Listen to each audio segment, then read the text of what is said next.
আলহামদুলিল্লাহ, আজ অনেকদিন পরে বাসা যাচ্ছি। গ্রামের সেই আঁকাবাঁকা মিঠো পথ আপনাদের মাঝে ভিডিওটা শেয়ার করলাম। সবাই কেমন আছেন অবশ্যই কমেন্ট বক্সে জানাবেন।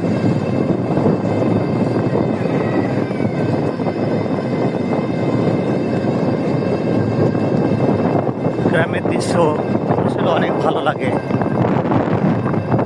গ্রামে না আসলে বোঝা যায় না যে গ্রামের দৃশ্যটা কতটা সুন্দর। শুধু শীতের মাসে দেখে মনে হয় সুন্দর সরিষা ফুল, মানে মনটা জুড়ে যায়। অনেক ভালো লাগছে আমার কাছে, তাই ভিডিওটা করলাম। আপনাদের কাছে কেমন লেগেছে অবশ্যই কমেন্ট বক্সে জানাবেন। সবার জন্য দোয়া করি, সবাই ভালো থাকবেন, সুস্থ থাকবেন। পরবর্তী ভিডিও দেখার জন্য সবাইকে অনুরোধ রইল। আল্লাহ হাফেজ।